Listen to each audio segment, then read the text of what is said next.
আসসালামু আলাইকুম বন্ধুরা, আশা করি আপনারা সকলেই ভালো আছেন।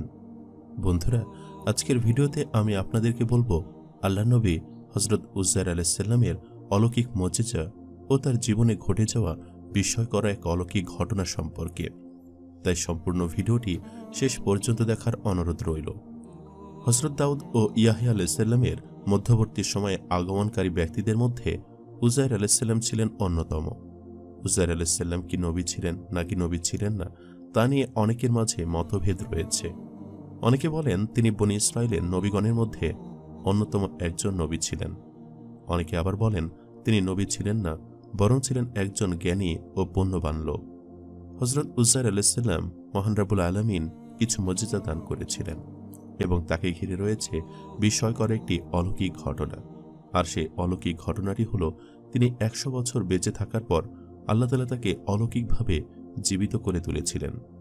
হযরত উযাইর আলাইহিস সালাম ছিলেন সেই সব বন্দী বনী ইসরাইলীদের বংশধরদের একজন, যাদেরকে বাবেল সম্রাট নেবুকাদনেজার জেরুজালেম ধ্বংস করে দাস হিসেবে ব্যাবিলন রাজ্যে নিয়ে গিয়েছিলেন।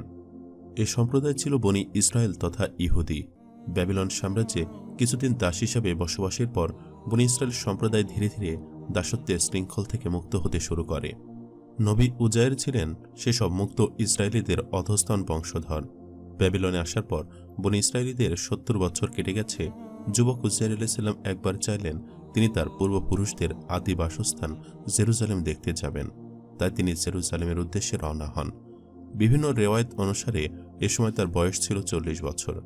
জেরুজালেমে আসার পর একদা তিনি তার ক্ষেত খামার ও বাগ বাগিচা দেখার জন্য ঘর থেকে বের হন।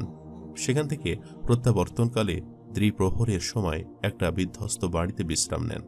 তার বাহন গাধার পিঠ থেকে নিচে অবতরণ করেন। তার সাথে একটি ঝুড়িতে ছিল ডুমুর এবং অন্য একটি ঝুড়িতে ছিল আঙ্গুর। খাওয়ার উদ্দেশ্যে তিনি একটি পেয়ালার আঙ্গুর নিংড়িয়ে রস বের করেন এবং শুকনো রুটি তাতে ভিজিয়ে রাখেন। রুটি উক্ত রসে ভালোরূপে ভিজে গেলে খাবেন। এই সময়ের মধ্যে বিশ্রামের উদ্দেশ্যে চিত হয়ে শুয়ে পড়েন। এ অবস্থায় তিনি বিধ্বস্ত ঘরগুলোর প্রতি লক্ষ্য করলেন, যার অধিবাসীরাও ধ্বংস হয়ে গিয়েছে।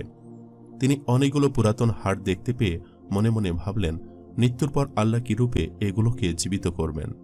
আল্লাহ যে জীবিত করবেন এতে তার আদৌ কোনো সন্দেহ ছিল না। এই কথাটি তিনি কেবল অবাক বিস্ময়ের সাথে ভেবেছিলেন। অতঃপর আল্লাহ মৃত্যুর ফেরেশতাকে পাঠিয়ে তার রূহ কবজ করান এবং 100 বছর পর্যন্ত মৃত অবস্থায় রেখে দেন। 100 বছর পূর্ণ হলে আল্লাহ উযাইরের নিকট ফেরেশতা পাঠিয়ে দেন। ফেরেশতা এসে উযাইরের অন্তর ও চক্ষুদ্বয় জীবিত করলেন, যাতে কিভাবে আল্লাহ মৃতকে জীবিত করবেন তা স্বচক্ষে দেখেন ও অন্তর দিয়ে উপলব্ধি করেন।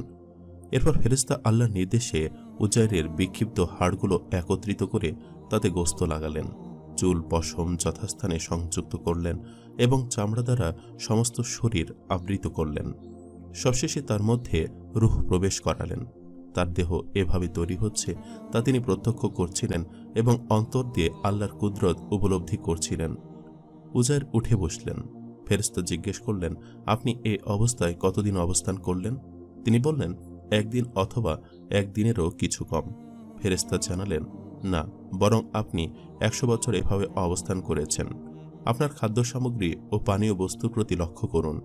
এখানে খাদ্য বলতে তার শুকনা রুটি এবং পানীয় বলতে পেয়ালার মধ্যে আঙ্গুর নিংড়ানোর রস বোঝানো হয়েছে। দেখা গেল এ দুটির একটিও নষ্ট হয়নি। রুটি ও রসের মতো তার আঙ্গুর এবং ডুমুরও টাটকা রয়েছে, এর কিছুই নষ্ট হয়নি। উযাইর ফেরেশতার মুখে 100 বছর অবস্থানের কথা শুনে এবং খাদ্য সামগ্রী অবিকৃত দেখে দ্বিধাদ্বন্দ্বের মধ্যে পড়ে যান। তাই ফেরেশতা তাকে বললেন, আপনি আমার কথায় সন্দেহ করছেন? তাহলে আপনার গাধাটির প্রতি লক্ষ্য করুন। উযাইর লক্ষ্য করে দেখলেন যে তার গাধাটি মরে পচে গলে প্রায় নিশ্চিহ্ন হয়ে গিয়েছে। হাড়গুলো পুরাতন হয়ে যত্রতত্র বিক্ষিপ্ত হয়ে পড়ে রয়েছে।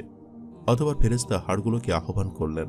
সঙ্গে সঙ্গে হাড়গুলো চতুর্দিক থেকে এসে একত্রিত হয়ে গেল এবং ফেরেশতা সেগুলো পরস্পরের সাথে সংযুক্ত করে দিলেন।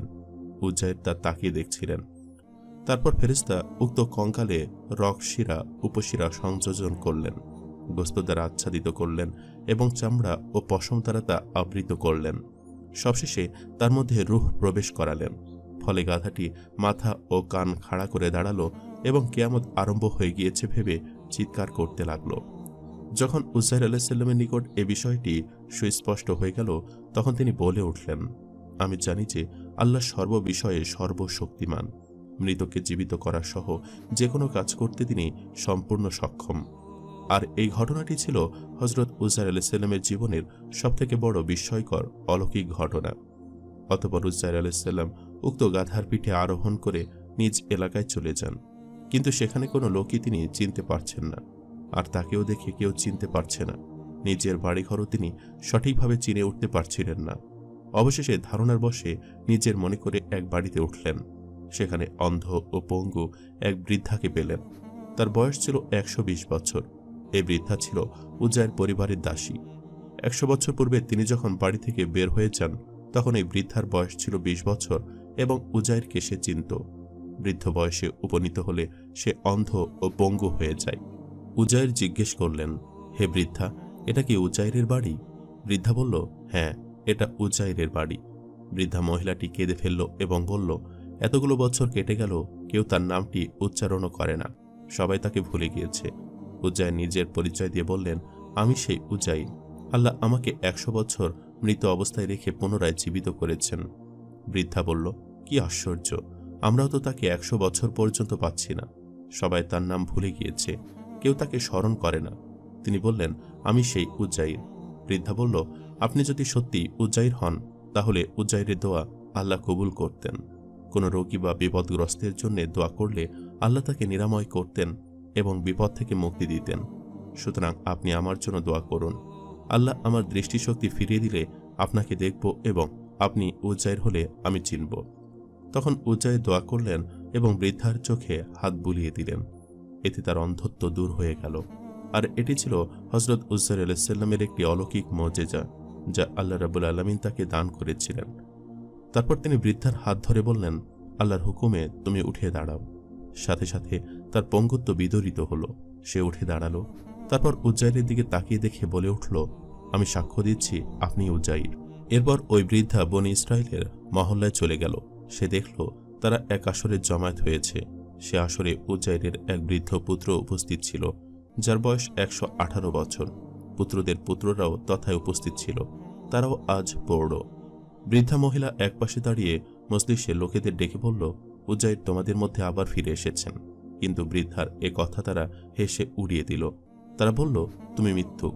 বৃদ্ধা নিজের পরিচয় দিয়ে বলল, আমি অমুক, তোমাদের বাড়ির দাসী। উজাইর এসে আমার জন্য আল্লাহর নিকট দোয়া করেছেন। তিনি আমার দৃষ্টিশক্তি ফিরিয়ে দিয়েছেন এবং পঙ্গু পা সুস্থ করে দিয়েছেন। উজাইর বলেছেন, আল্লাহ তাকে 100 বছর মৃত অবস্থা রেখে আবার জীবিত করে দিয়েছেন। একথা শোনার পর লোকজন উঠে উজাইরের বাড়িতে গেল এবং তাকে ভালো করে দেখল।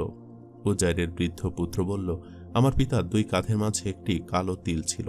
সুতরাং সে কাঁধের কাপড় উঠিয়ে তিল দেখে তাকে চিনতে পারল এবং বলল, ইনি আমার পিতা উজাইর।